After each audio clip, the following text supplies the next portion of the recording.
शङ्करं शङ्कराचार्यं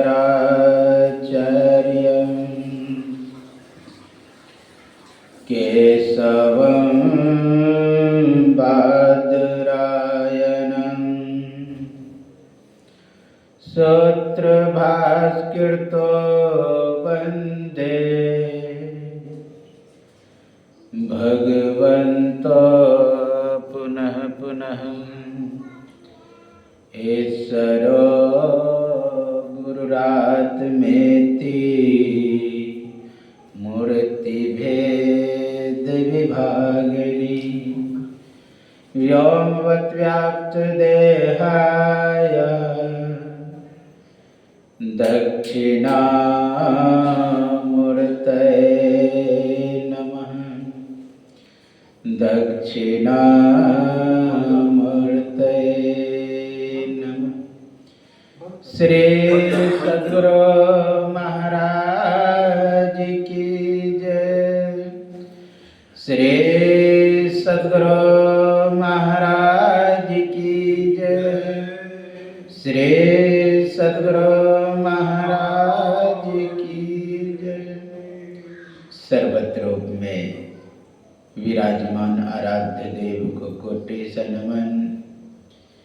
व्यक्त रूप में यत्र तत्र अन्यत्र विराजमान संत जन, विज्ञजन, सज्जन वृंद, माता एवं धर्मशीला भक्तिमती बहनों के अंतस्थ विराजमान परमात्मा को मेरा नमन।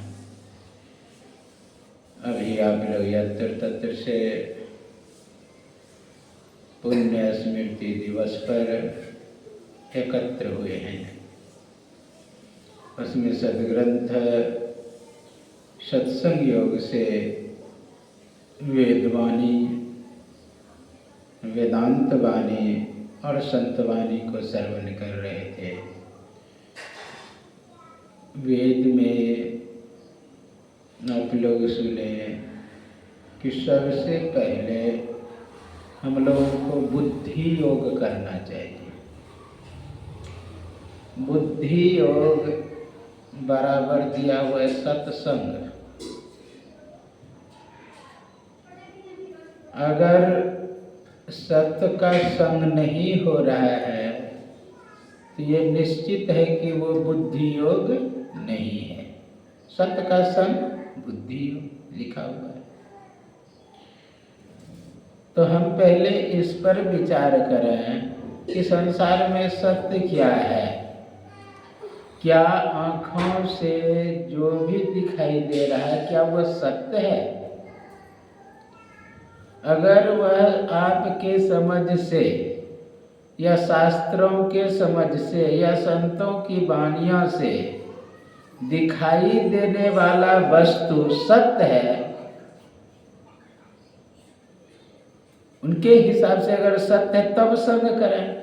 अगर महापुरुषों के हिसाब से, संतवानियों के हिसाब से, आप्तवाक्यों के हिसाब से अगर असत्य है, गोचर होने वाली, दिखाई देने वाला वस्तु असत्य है, तो विचार करिए अगर उसका संग करेंगे तो सत्संग होगा? कभी नहीं होगा। क्यों नहीं? कि संत महापुरुष आप्तवाक्य वेदांत वाणी से यह सिद्ध हो चुका है कि जो भी आपको दिखाई दे रहा है, दिखाई किससे देता है? चक्षु ग्राह्यो गुणो रूपा न्याय दर्शन करते हैं कि आँखों से जो भी ग्रहण हो, यानी आँख से कुछ भी देख रहे हैं, दिखाई देने वाला दृश्य होता है और देखने वाला दृष्टा होता है। और दृश्य अगर असत्य हो, दिखाई देने वाला वस्तु यानी दृश्य जगत अगर असत्य हो तो उसका संग विचार करिए, क्या सत्संग हो सकता है? नहीं हो सकता है। आंखों से कुछ भी दिखाई दे, आप कहेंगे हम यंत्र लगा करके देखेंगे, तो यंत्र एक सहायक है, देख रहे हैं आप ही, उसी वस्तु को देख रहे जो संसार में है यंत्र के द्वारा भी। चाहे आप वैसा यंत्र निकालें जो कि धरती के अंदर क्या है वह भी दिखाई दे, पहाड़ के अंदर क्या है वह भी दिखाई दे, या किसी ब्रह्मांड में क्या चीज है वह भी दिखाई दे, फिर भी वह दृश्य ही होगा, वह जगत ही होगा, वह संसार ही होगा। और संसार के विषय में संस्कृति थी, संसार है जो सरकता रहे, जो हटता रहे, जो टूटता रहे, वो है संसार। जो अपने स्थिति को बना के न रखे, जो स्थिति के अनुसार बदल जाए, जिसका परिवर्तन हो जाए, वो है संसार। न्याय दर्शन कहते तत्र द्रव्यानि पृथ्वी व्याप्त तेजो वायु आकाश काल दिकात्मा नवेव। ये नवो द्रव है, अपने अपने स्थिति से हटता है। लिक्विड मात्र को द्रव नहीं कहते, जो भी अपने स्थिति से हटे वो द्रव है, जो पिघले। आप कहेंगे क्या लकड़ी पिघलता है? लकड़ी जब धीरे धीरे बहुत दिन होता है ना, अपने झरने लगता है। हाँ, लिक्विड रूप में नहीं है, लेकिन पिघल रहा है अंदर से। वृक्ष है वह भी पिघल रहा है, पहाड़ है वह भी पिघल रहा है, ब्रह्मांड के कोई चांद तारे गैलेक्सी या कुछ भी हो, सब पिघल रहा है, इसलिए सब द्रव्य है। और जो द्रवित होने वाला वह ब्रह्म नहीं है, वह सत्य नहीं है। सत्य का परिभाषा है त्रय काल अबाधित, जो हो भूत भविष्य वर्तमान में जो सम रहता हो। जगत मिथ्या ब्रह्म सत्यम, जगत जो भी वह मिथ्या है, एक ब्रह्म ही सत्य है। प्रभु केवल साचा और सब कांचा, परमात्मा ही सत्य है। इस ब्रह्मांड में कुछ भी है, चाहे मनस्तत्व हो कि महतत्व हो कि और आगे का कोई भी क्वीन क्वार्क बना हो या मोलिक्यूल कुछ भी बना हो, तो वह बना है, और जो बना है वो एक न एक दिन बिगड़ेगा। क्यों भी कोई भी चीज का धीरे धीरे ही सही उसका ह्रास होता है। सूर्य में जितनी शक्ति है अभी, जितना ऊर्जा है, उसका भी धीरे धीरे घट रहा है। उसी तरह हर चीज धीरे धीरे क्षरण होता है, आपको दिखाई भले महसूस नहीं होता है, क्योंकि उतना दिन आप जी नहीं पाएंगे। अब विचार करिए, कोई कोई ऐसे ग्रह है, तारे हैं, वहां से प्रकाश चला है, अभी तक पृथ्वी तक नहीं पहुंचा है। अब प्रकाश की गति जानते हैं, लगभग 3 लाख किलोमीटर प्रति सेकंड। किमी 1,86,000 किमी चलता है, 1,86,000 प्रति सेकंड। तो विचार करिए, इतना गति से चल रहा है। जब से पृथ्वी बनी है तब से उसका प्रकाश पृथ्वी की ओर आ रही, अभी तक नहीं, तब तक आते आते पृथ्वी ही नष्ट हो जाएगी। कितना विस्तार है इसका,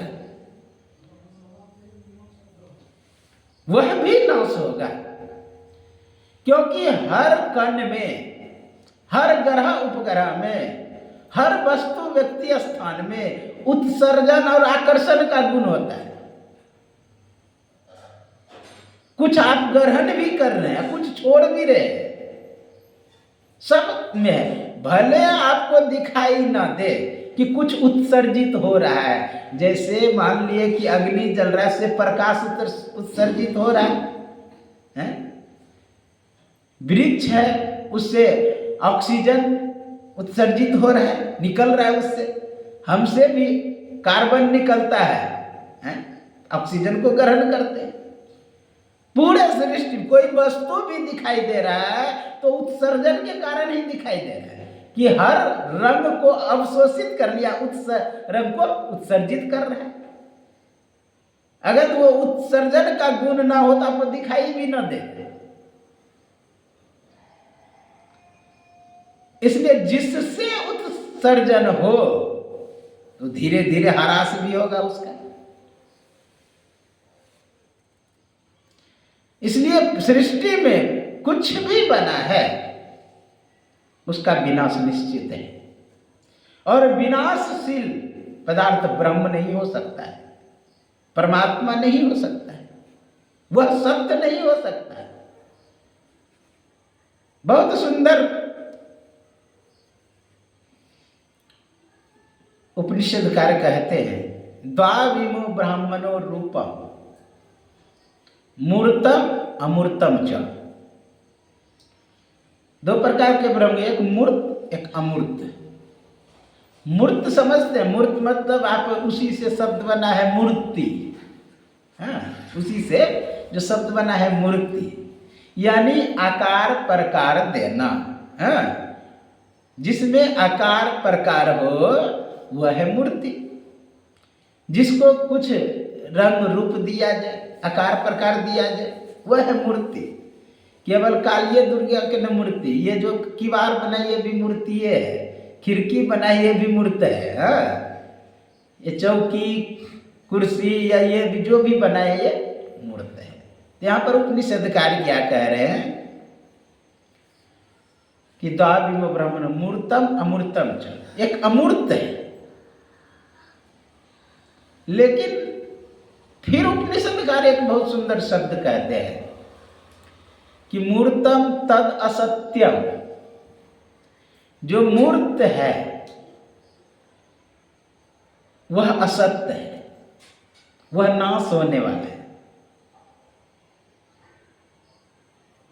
आपके सामने नाश नहीं हो मकान का, आपके सामने दुकान का नाश ना हो, लेकिन कभी ना कभी होगा। ठीक है, हमारे 70 वर्ष का या 100 वर्ष का आयु है, मान लिया मकान 100 वर्ष झड़ते हुए तो आप देखे ही होंगे। अगर आप अपने सामने में अपने मकान को गिरते ना देखें तो झड़ते तो जरूर देखते हैं। साफ है कि अंदर से कमजोर हो रहा है, तो जो मूर्त है वो झरेगा, पिघलेगा, टूटेगा, हटेगा। इसलिए विचार करिए, आंख से जो भी दिखाई दे रहा है क्या वह सत्य है? जब वह सत्य नहीं है तो उसका संग कभी सत्संग नहीं हो सकता, बुद्धि योग नहीं हो सकता।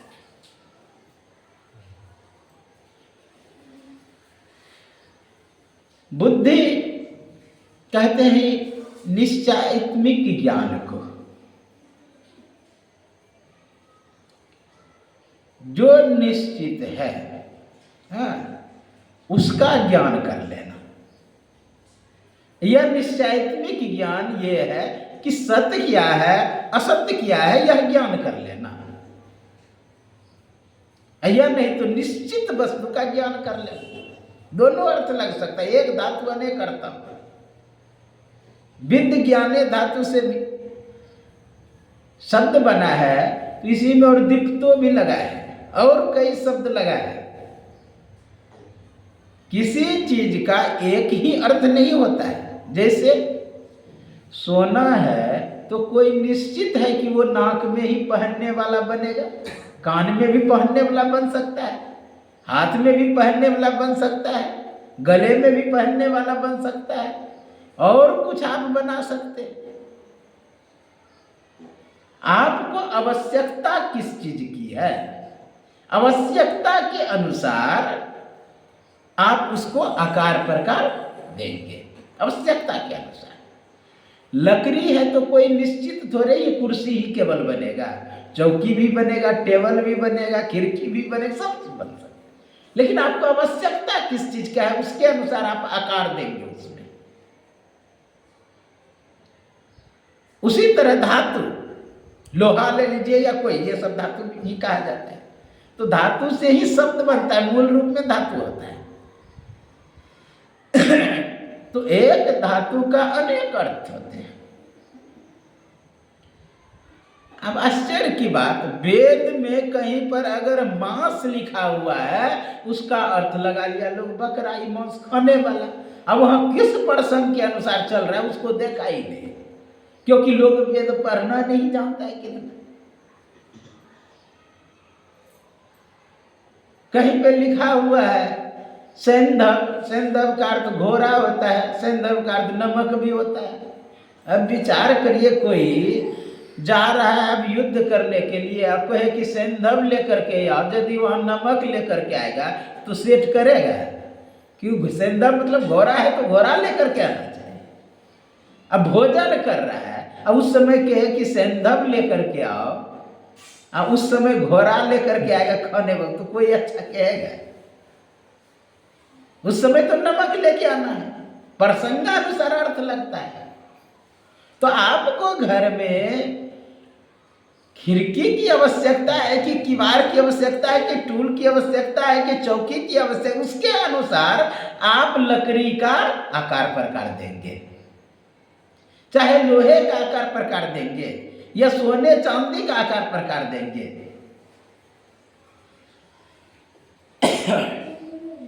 तो इसलिए एक धातु के अनेक अर्थ होते हैं। तो बुद्धि योग विद्य ज्ञाने धातु से शब्द बना है, यानी बुद्धि मतलब होता है निश्चित या निश्चयात्मिक बुद्धि, यानी जो सत्य को पकड़े, यथार्थ ज्ञान, आप्त वाक्य पर अगर दृढ़ है, आप्त वाक्य को ग्रहण करें तो वो है बुद्धि योग। और योग को लोगों ने बहुत ढंग से घटाया। योग का अर्थ लगाने का कहीं लगा देते हैं, कभी कहीं कहते हैं बाबा हम उससे योग करा दिए, संबंध भी जोड़ते हैं, उसको भी योग कह देते हैं। दूध में पानी भी मिला दिए न, संयोग कर दे, उसको भी योग कहते हैं। आंख से रूप को देख लिए, उसे भी लोग योग ही कह देते हैं। मतलब जहां संयुक्त हो रहा है, जहां लग रहा है, जहां आसक्ति हो रही है, उसे लोग योग मान लिए हैं। जैसे 2 और 2 जोड़ने के बाद 4 होता है, उसे भी योग का योग फल वो हुआ, यानी जोड़ का जो फल है। लेकिन पतंजलि मुनि इसे नहीं माना, उन्होंने कहा वियोग को ही योग कहते हैं, यानी रूप में जा रहा है, अगर आसक्ति लगा हो रहा है तो वह योग नहीं है, वियोग, उससे हट जाना। तो हट जाने का मतलब यह न समझे कि केवल रूप से हट जाना, ये स्थूल सूक्ष्म कारण महाकारण जो है इससे भी हट जाना। तदा स्वरूपे अवस्थानम, तीसरा सूत्र है पतंजलि का। अपने स्वरूप में प्रतिष्ठित हो जाना, कैवल्य हो जाना योग है। यानी वहां कुछ नहीं, दूसरा कुछ नहीं, एको हम द्वितीयो नास्ति का वस्तुतः योग है। तो संयुक्त होना, लगना, आसक्त हो जाना या उसमें मिल जाना भी वस्तुतः योग नहीं है। हाँ, एक तरह से योग कह सकते हैं, क्यों? मिल जाना योग कह सकते हैं। और मिल जाए लेकिन उसमें परिवर्तन ना हो, बदलाव ना हो, तब योग हो गए। जिस दिन 2 और 2 जोड़ने के बाद 2 ही होगा, उस दिन योग होगा। जिस दिन 4 और 4 जोड़ने के बाद 4 ही होगा, उस दिन योग होगा। अर्थात उसमें परिवर्तन ना हो, कुछ बदलाव ना हो। आप जोड़ने के बाद देखते हैं कि 8 किसी और तरह से लिखने लगते हैं। स्वामी राम तीर्थ विदेश गए हुए थे, उसी समय स्वामी विवेकानंद भी गए थे। वो तो संत स्थिति को प्राप्त कर चुके थे। दोनों को संयोग से एक जगह ही कमरा मिला था। तो रात में 11 बजे जगे हुए थे विवेकानंद। तो स्वामी जी भी टहल रहे थे, स्वामी राम तीर्थ। स्वामी राम तीर्थ से कहते हैं कि स्वामी जी घड़ी में कितना समय हो रहा है? कहा 1 बज रहा है। 11 बजे बोला 1 बज रहा है। फिर संयोग से 2 बजे नींद खुला विवेकानंद स्वामी का, फिर पूछा कि कितना समय हो रहा है? कहा 1 बज रहा है। फिर सुबह पर पूछा कितना बजे? कहा आपका घड़ी खराब है या घड़ी देखने नहीं आता है? कहा जब से मैं अध्यात्म में घुसा हूं, साधना किया हूं, एक के सिवा दूसरा दिखाइए नहीं देता है।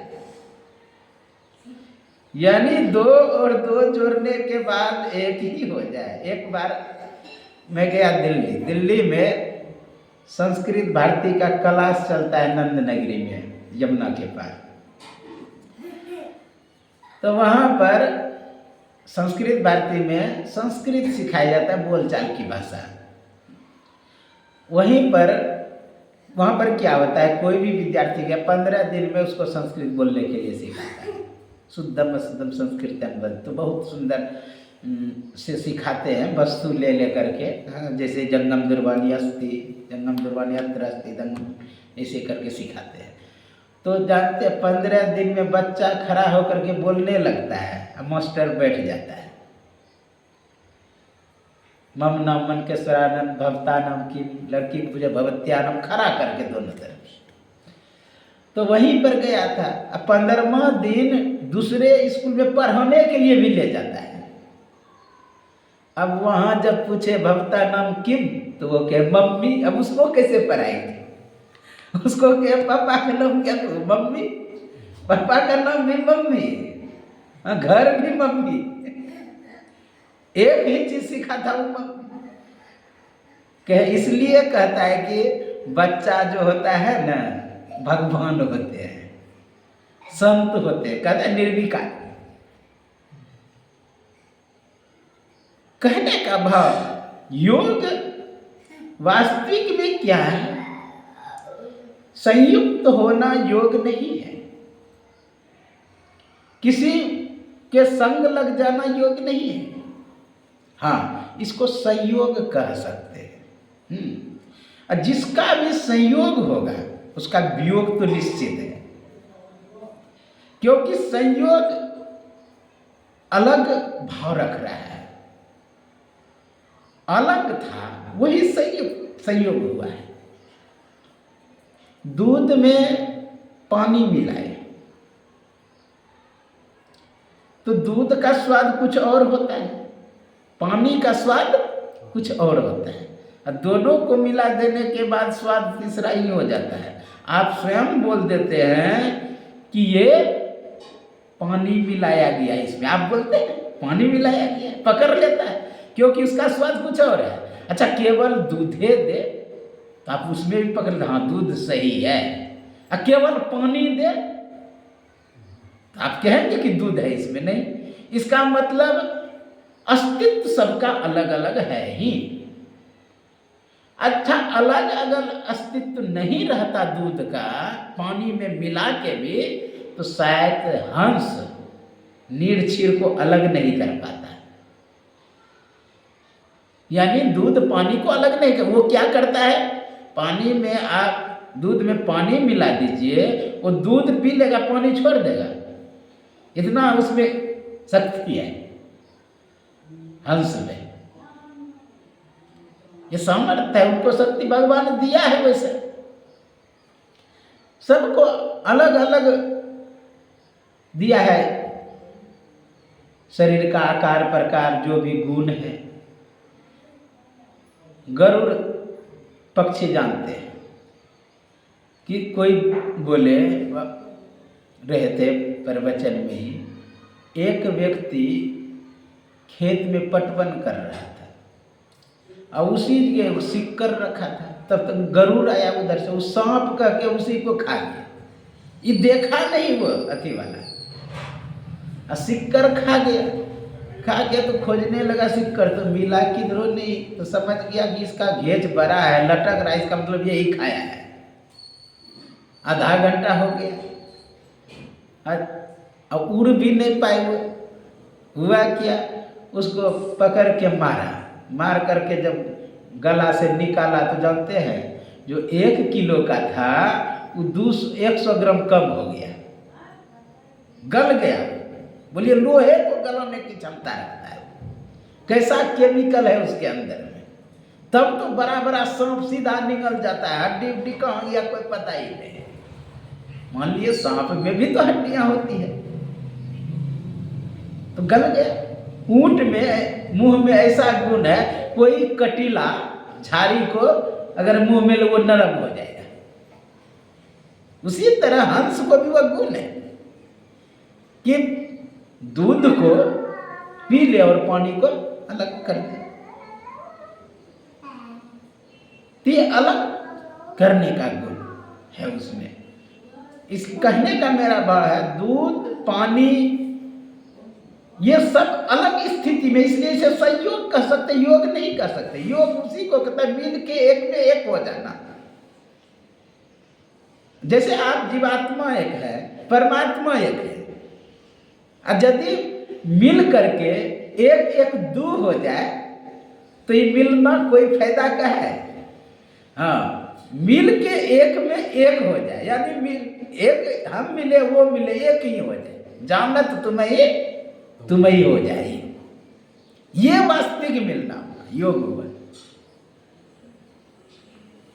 लाली देखन मैं गया, अब मैं भी हो गया लाल। बुंद गया समुद्र में, आपे गया हेराए है जी, यानी बुंद गया समुद्र में, समुद्र में ही हो गया। अपने अस्तित्व में ना रहना ही वास्तविक योग है। अपने अस्तित्व में ना रहना वस्तुतः योग है। यदि मैंपन है तब मिलना नहीं होगा। अच्छा, मैं कब होता है? जब आप होते हैं उस समय मैं कर सकता हूं, है? जब आप ही नहीं तो मैं कहां से? द्वैत में मैं होता है, इसलिए मैं का मिटना यानी अहंकार का मिटना, स्वाभिमान का मिटना, क्रोध का मिटना, लोभ का मिटना, तब योग हुआ। योग साधारण नहीं है। योग का 8 अंग है, आप जानते हैं। यम, नियम, आसन, प्राणायाम, प्रत्याहार, धारणा, ध्यान, समाधि, ये योग का अंग है। 8 अंग में परिणत हो जाएंगे, परिपक्व हो जाएंगे, प्रकाष्ठा को प्राप्त कर लेंगे, तब योग उपलब्धि हुआ। यदि एक भी अंग कम रहा तब योग वास्तविक नहीं। त्यहाँ पर कह रहा है बुद्धि योग।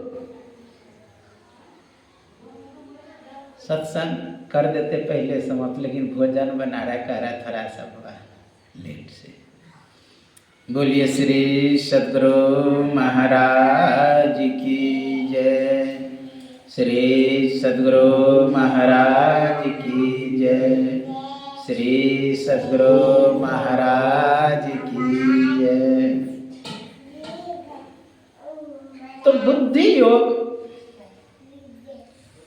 कहेंगे यथार्थ को उपलब्ध हो जाना, यथार्थ को प्राप्त कर लेना, अर्थात सत्य को।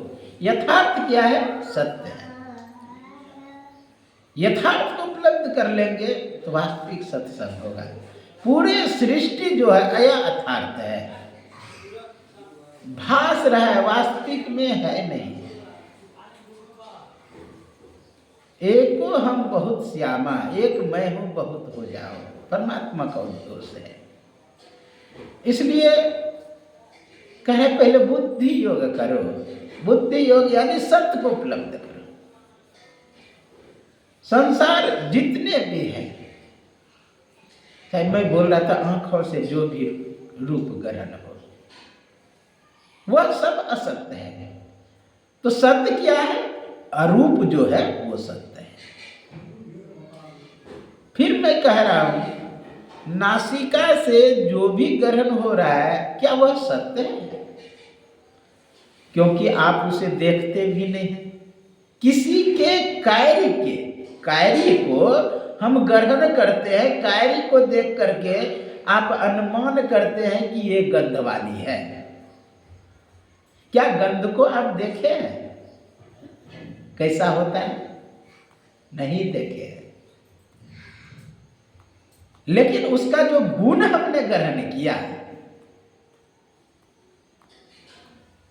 घ्राण ग्राह्यो गुणो गंध, घ्राण इंद्रियाणि नासिका से जो भी ग्रहण हुआ उसी को गंध कहते हैं।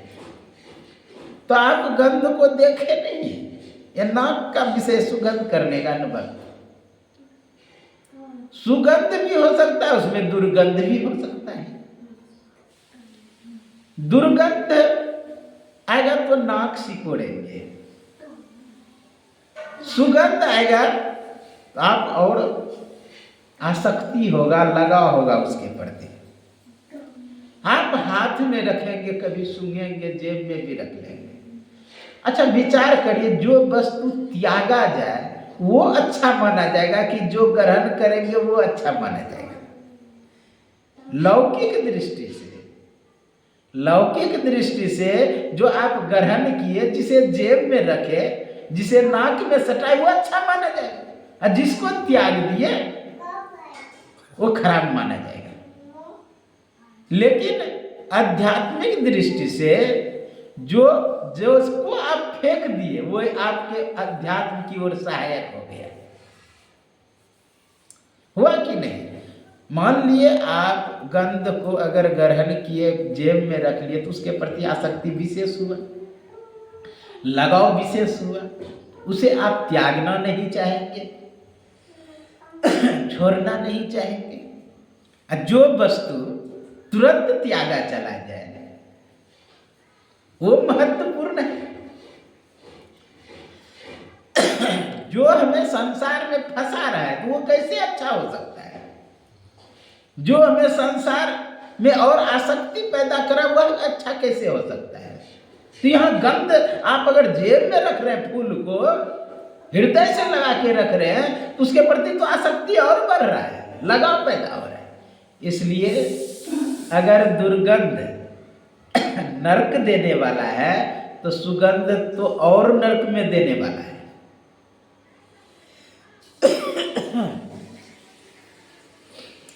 आंख से रूप देखते हैं, जो खराब वस्तु है, जिसे देखने की इच्छा नहीं हो रहा है, वो तो नरक में ले ही जाएगा। लेकिन जिसके प्रति लगाव हो रहा है कि हम देखते रहे, वह तो और घोर अंधकार में ले जाएगा। और अंधकार में ले जाएगा। तो आंख का जो रूप है, जो इसकी विषय है, अगर जिस वस्तु के प्रति आसक्ति है वह भी नरक में ले जाने वाला है, और जिसके प्रति लगाव है वह भी नरक में ले जाने वाला है।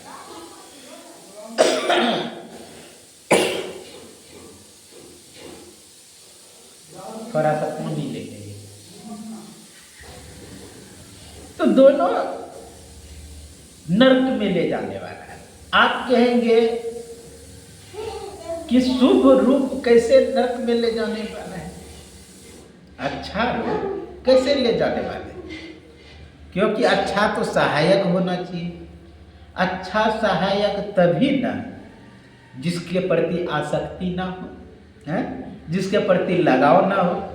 अच्छा विचार करिए, आपको कहे नरक में रहने के लिए, तो आप तो भागना चाहेंगे, क्योंकि वहां पीड़ा होती है, दुख होता है, परेशानियां होती है, वहां कोई रहना नहीं चाहता है। अच्छा स्वर्ग से भागना चाहेगा तो क्या भागिएगा? जल्दी नहीं भागना चाहता है स्वर्ग से।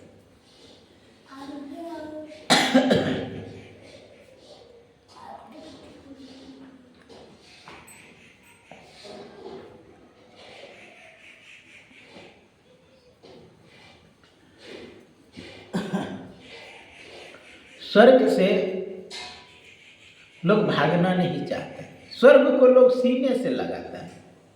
स्वर्ग में अच्छे अच्छी वस्तु के प्रति आसक्ति होता है, लगाव होता है। लोहे को कहेगा फेंकने के लिए और सोने को कहेगा फेंकने के लिए, पहले लोहा फेंकेंगे कि पहले सोना फेंकेंगे? पहले लोहा को फेंकेंगे।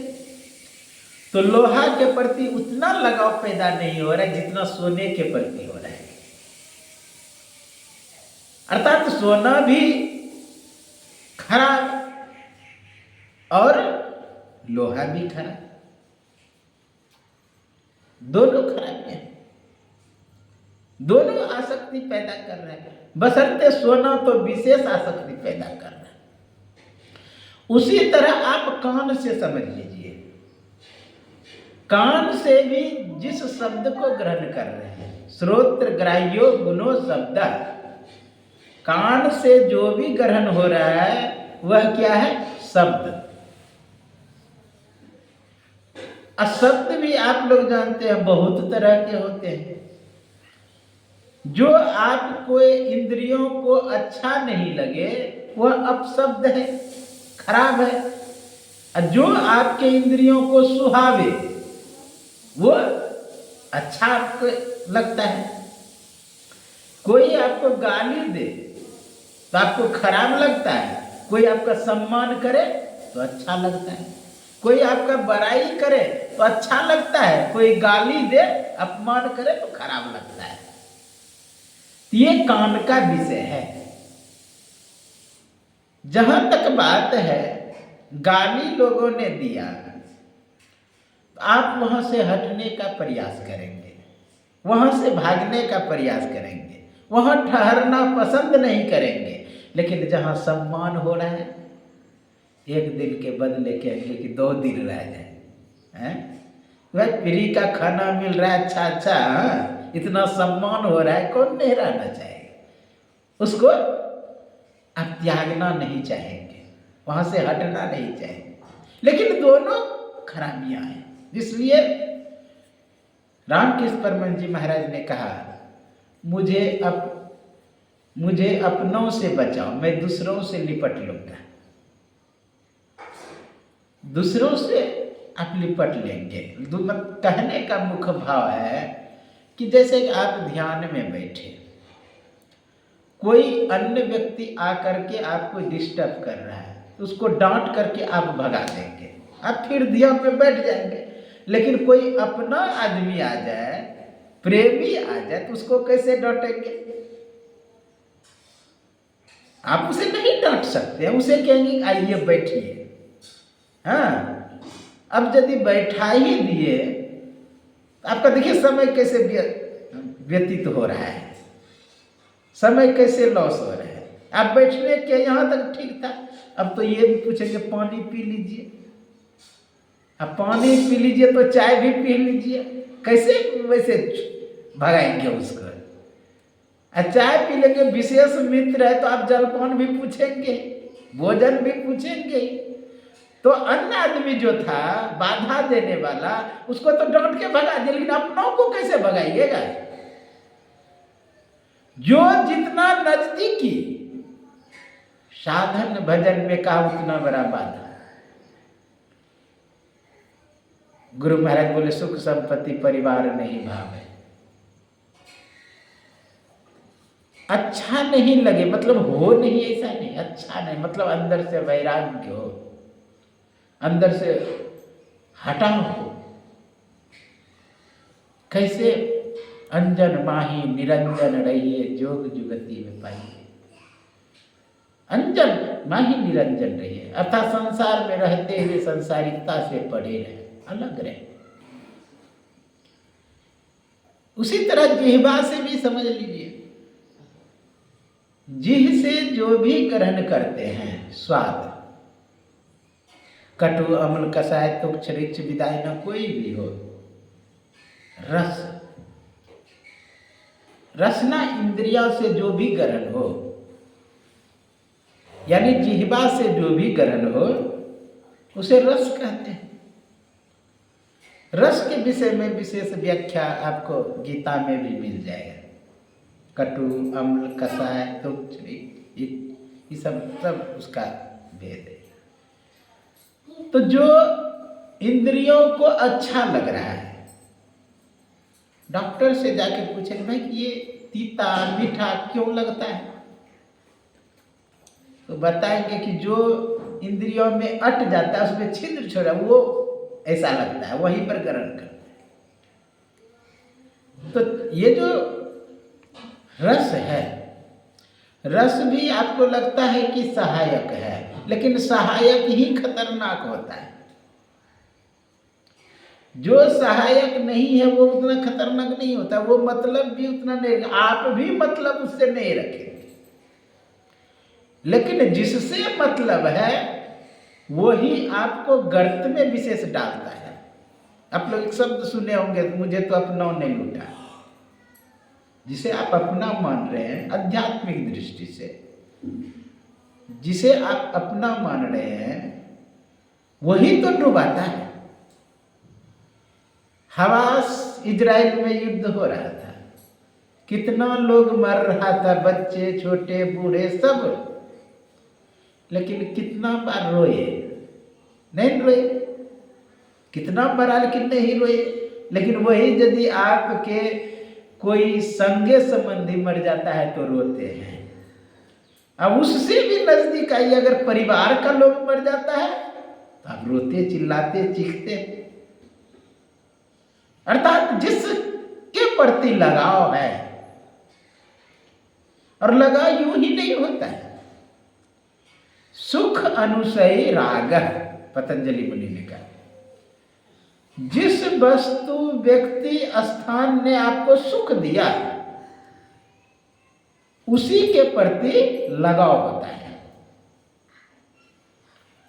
कोई अन्य व्यक्ति आपके प्रति अगर अनिष्ट किया है, वो अगर मर जाता है तो कहाँ दुख होता है, और तो सुख हो जाता है। नहीं, आप कहने लगते हैं कि भले मर गया, ऐसा व्यक्ति था, जबकि आप उसे जान रहे हैं। तो सुख अनुसयी राग है। सुख जो होता है जिस वस्तु व्यक्ति स्थान से, उस वस्तु व्यक्ति स्थान के प्रति लगाव हो जाता है। जैसे मकान में रह रहे हैं, मकान ने हमको सुख दिया, रहने का सुख, सोने का सुख, आराम करने का सुख। ये गिर गया तो हमें दुख होगा। ये गिर गया तो दुख हो, क्योंकि इस स्थान ने हमें सुख दिया है। और सुख जहां होता है वहां राग होता है, लगाव होता है, आसक्ति होती है। मैं देखा किसी की झोपड़ी है, फूस का बना हुआ है, घर में आग लगा, वो व्यक्ति जबकि निकल गया फिर भी चिल्ला रहा है। ना कोई तार लगा हुआ है, ना कुछ लगा हुआ, चिल्ला क्यों रहा है? क्योंकि उस वस्तु व्यक्ति स्थान ने सुख दिया है। वो सूक्ष्म तरंग उस मकान के प्रति लगाव पैदा कर रहा है। आप उस तरंग को देख नहीं पाते हैं। वो है रेशमी, रश्मि का तरंग। वो जो रश्मि है वहां पर पहुंच रहा है, कहाँ? मकान में। वो जो कुटिया जल रहा है उसमें पहुंच रहा है, और उसके द्वारा जो करंट हम में आ रहा है, इसलिए चिल्लाते हैं। ये ध्वनि यंत्र ऐसे नहीं चिल्ला रहा है, बोल रहे हैं। इसको कहीं से ऊर्जा मिल रही है, शक्ति मिल रही है। उसी तरह किसी की झोपड़ी चल रही है तो यूं ही नहीं चिल्ला रही है, उसका सूक्ष्म तरंग मेरे पास और इनका तरंग उसके पास पहुंच रहा है, इसलिए वो चिल्ला रहा है।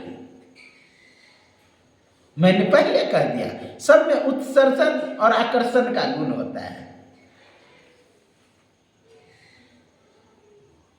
आप दूसरे जगह पर, अन्य जगह थोड़ा दूर पर आग जला दें, दूर में भी रहेंगे तो उसकी जो गुण है, दाहकता नहीं कहिए, उष्णता यानी गर्मी, वो आपके पास आ रहा है लेकिन आपको पता नहीं चल रहा है।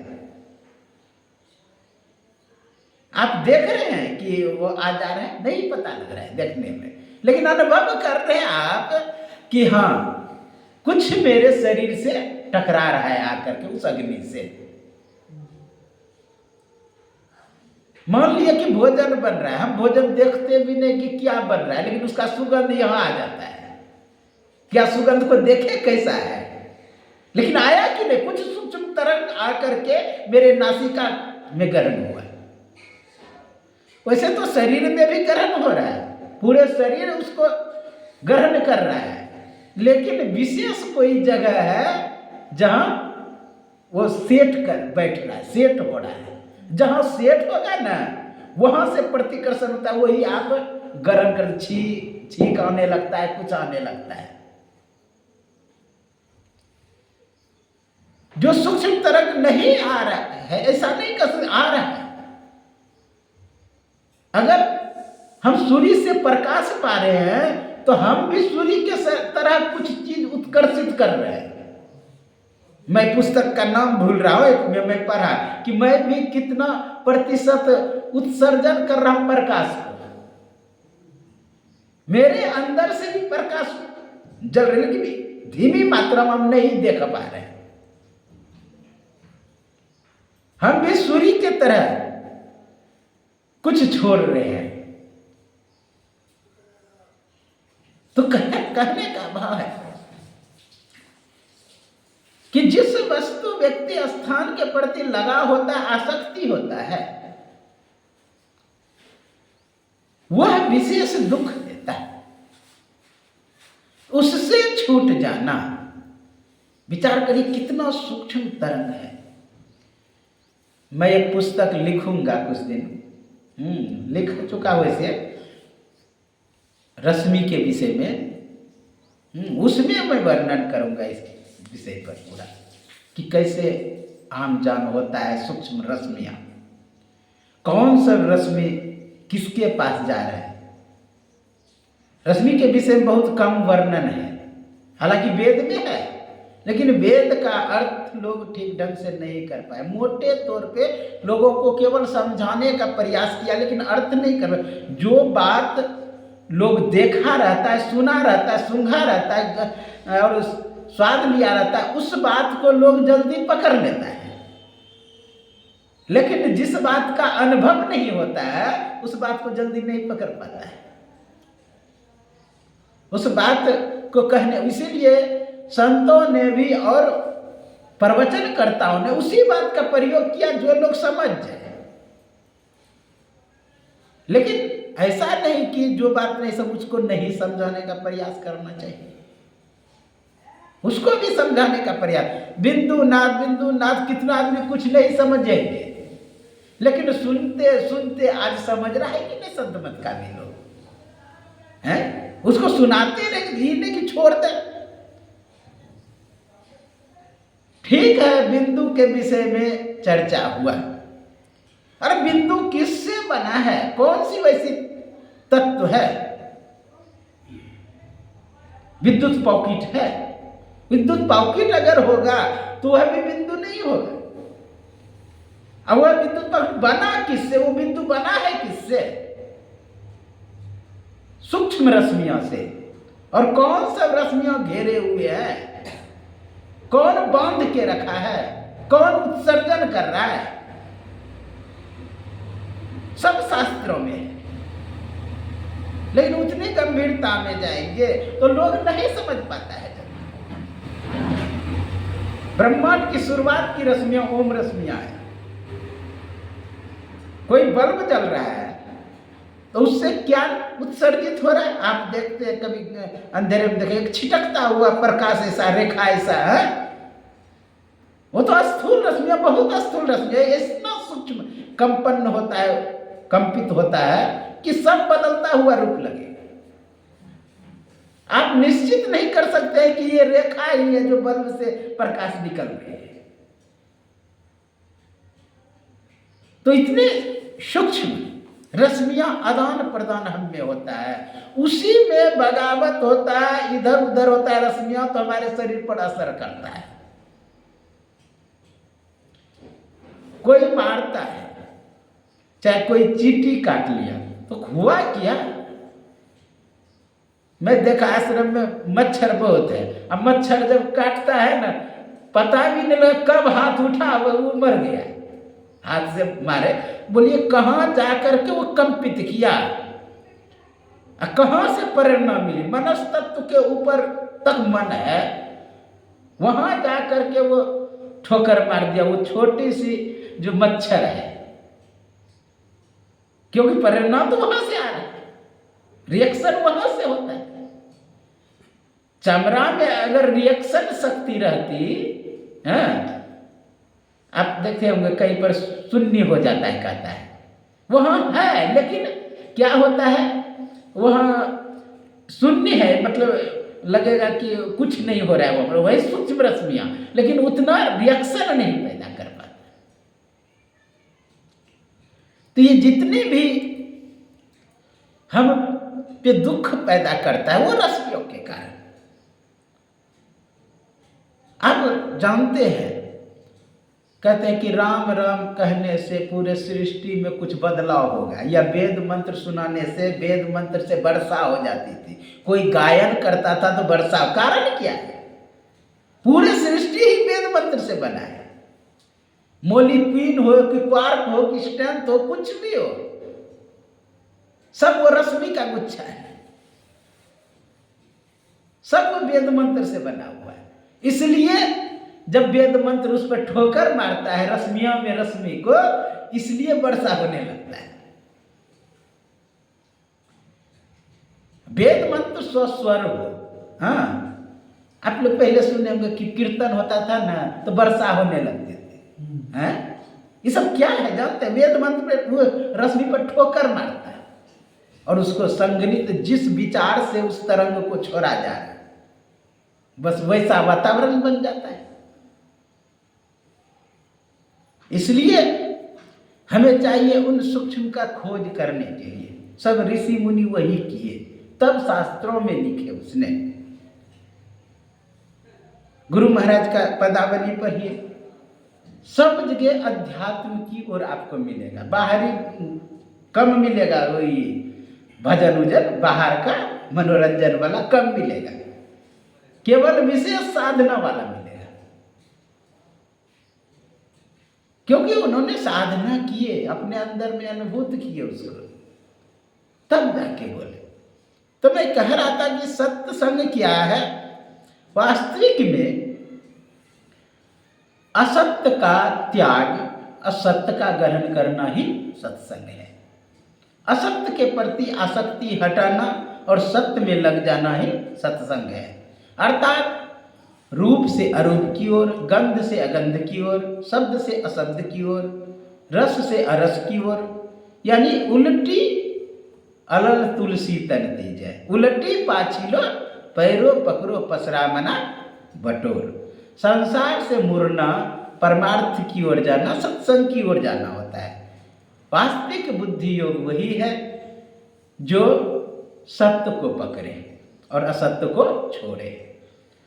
यदि असत्य को आप छोड़ते हैं, सत्य को पकड़ते हैं, वास्तविक सत्संग सत्य है, तब क्या आप भी सत्य हैं। आप कहने का मतलब क्या? ये आकार प्रकार जो शरीर है, इसके विषय में नहीं कहा जा रहा है। ये लंबे हैं, नाटे हैं, मोटे हैं, इसके विषय में नहीं कहा जा रहा है।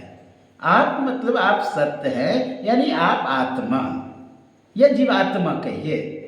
आत्मा क्योंकि परमात्मा के लिए प्रयोग बहुजी उपनिषद में हुआ है। यह खुद का पता लगा लीजिए, खुदा का पता लग जाएगा। इसलिए खुद की अगर पहचान कर तो वो सत्य है और खुदा की पहचान हो जाएगी। और खुद का पता लगाने के लिए दूसरे के पास तो नहीं खोजना है, तीर्थ में नहीं खोजना है, दान में नहीं खोजना है। तीर्थे दाने जपे यज्ञ काष्टे पासना के सदा, इन सभी ये सब में अगर खोज रहती थोड़ा रॉन्ग नंबर है। सहायक हो सकता है, सर्वाधार नहीं। तो मैं कह रहा था ये अगर बाहर की ओर भटक रहे हैं तो वो सत्य की ओर नहीं है जाना, वो असत्य की ओर जाना हुआ। बुद्धि योग के बाद आप लोग जानते हैं कि मानस जप और मानस ध्यान के विषय बताए। मानस जप मानस ध्यान के विषय में इसलिए बताया कि स्थूल में हम लोग फैले हुए हैं, स्थूल में रह रहे हैं, यानी मानस जप इसलिए अनेक नाम सुने हुए हैं संसार में, कोटि नाम, करोड़ों नाम, कोई भी वस्तु व्यक्ति स्थान सबका नाम है। तो उस नाम में मन लगा हुआ है, उस नाम में मन लगा हुआ है। तो गुरु महाराज क्या करते हैं, उससे हटाने के लिए एक नाम का जप देते हैं, एक नाम का जप, ताकि अन्य नामों से आप छूट जाएं, अन्य नामों से हट जाएं। एक नाम का जप। फिर एक रूप का ध्यान क्यों देते हैं? संसार में अनेकों रूप है और रूप के प्रति विशेष आसक्ति होता है लोग। जितना खतरनाक आपको नाम नहीं है, उतना खतरनाक रूप है। नाम के प्रति उतना आसक्ति पैदा नहीं होगा जितना कि रूप के प्रति होगा। क्योंकि जानते हैं, आंखों से बहने वाली धाराएं जो है 80% है,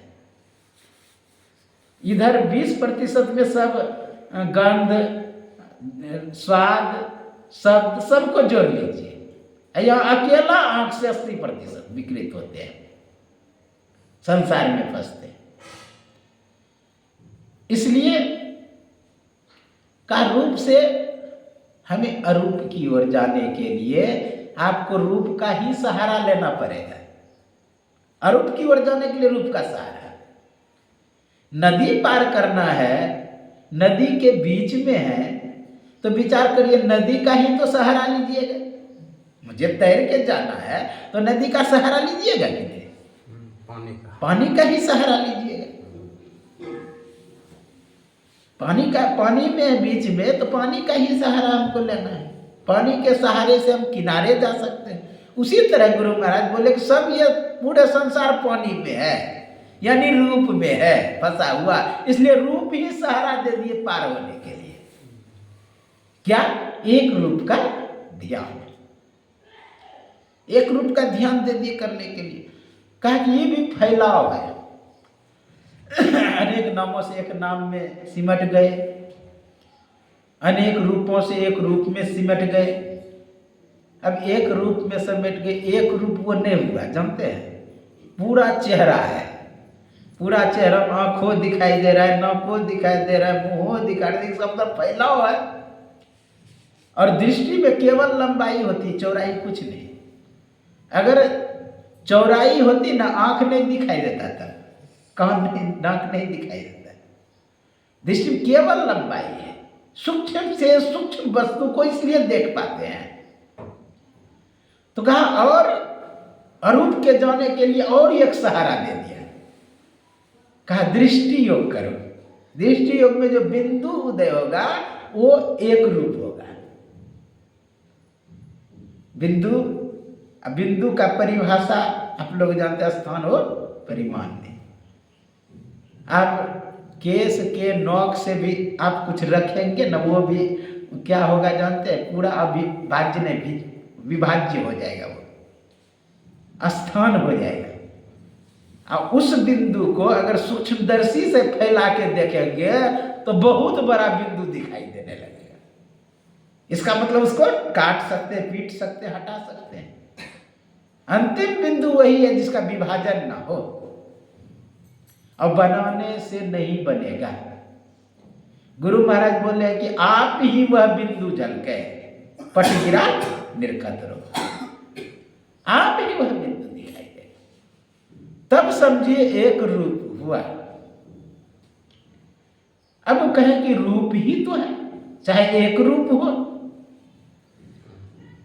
अब विचार करिए, रूप कितना दिखाई देता है। अब देता है शब्द, शब्द साधना। शब्द का रूप है, शब्द का रूप नहीं दिखाई देता है। कैसा होता है शब्द का रूप? लेकिन नाद का थोड़ा स्वरूप सूक्ष्म रूप में बताया है। बाला अग्र सहस्र तस्य भागस्य भागिन तस्य भागस्य भागर्दम तच्छेतु निरंजन। बाल के नोक को 100,000 भाग करने पर, वो भी एक खाली बताया है, वो वास्तविक नहीं है। लोगों को समझाने के लिए कुछ बता दिया जाता है, सूक्ष्म से सूक्ष्म। बाला अग्र, बाल के नोक को 100,000 भाग कर, बाला अग्र सहस्रम भागस से भागिना, उसको भाग करने में उसका जो फिर आधा भाग होगा तत्क्षय तो निरंजना, वो है नाद का स्वरूप। वो भी प्रेरित होता है किससे? मनस्तत्व से। उसी के अंदर मनस्तत्व है, उसका भी रूप है। भले हम नहीं देख पाए उसको, भले हम उसका अनुभव नहीं कर पाए, लेकिन रूप है वहां पर। मनस्तत्व के बाद महतत्व है, उसका भी रूप है। अब मनस्तत्व के बाद प्रकृति है, उसका भी रूप है। फिर सत्य रज तम है, उसका भी रूप है, लेकिन प्रकट रूप नहीं है। हम देखने कोई यंत्र संसारिक वैज्ञानिक कभी नहीं वहां पहुंच सकता। वहां से जो प्रेरणा करने वाला चेतन है वो है अरूप।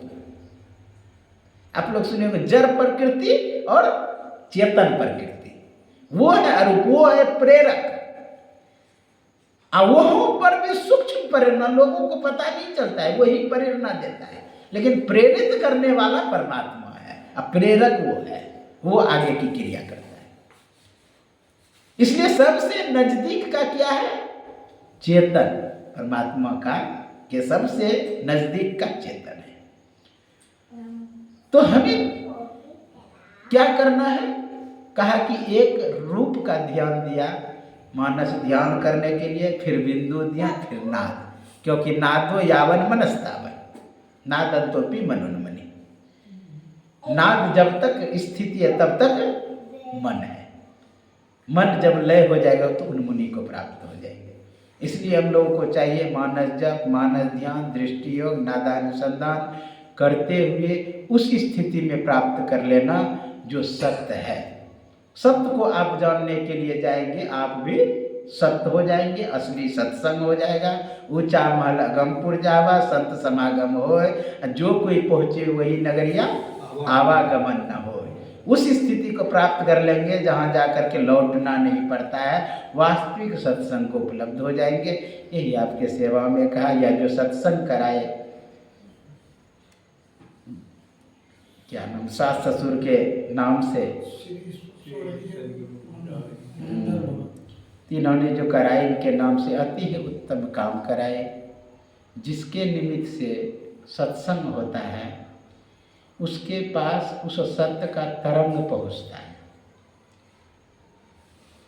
आप साधारण देखते हैं कि आजकल मोबाइल चलता है, लोग विदेश में बात कर लेता है, वो सूक्ष्म तरंग पहुंचा, किसी को नहीं दिखाई देता है कि वो तरंग पहुंचा।